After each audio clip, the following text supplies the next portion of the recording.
Le gouvernement vénézuélien a qualifié la saisie du pétrolier d'acte de piraterie internationale. Reportage de Stephen Gibbs à Caracas.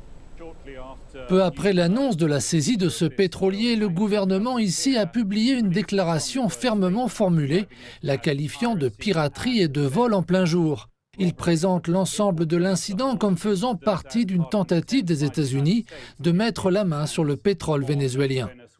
Nous avons également entendu l'ambassade d'Iran au Venezuela. Le navire, selon ce que l'on comprend, avait été sanctionné dans le cadre des sanctions américaines contre l'Iran. L'ambassade a indiqué que cette action était illégale, un exemple, selon elle, de piraterie dans les Caraïbes. Elle a qualifié l'ensemble de l'affaire de violation flagrante du droit et des règlements internationaux, en particulier du principe de liberté des mers et de navigation. Mercredi, avant que la nouvelle de la saisie n'émerge, le président Maduro était à un rassemblement ici à Caracas.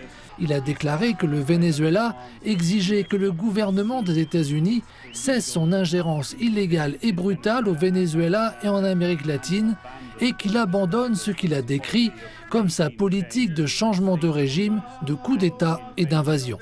Nous avons également appris que le président Maduro s'était entretenu jeudi avec le président russe Vladimir Poutine.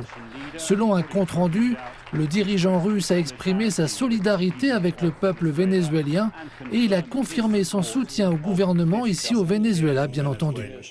Il y a donc assurément un certain degré d'escalade dans toute cette affaire, mais en même temps, le gouvernement vénézuélien essaie de souligner qu'il dispose d'alliés importants dans la région et ailleurs.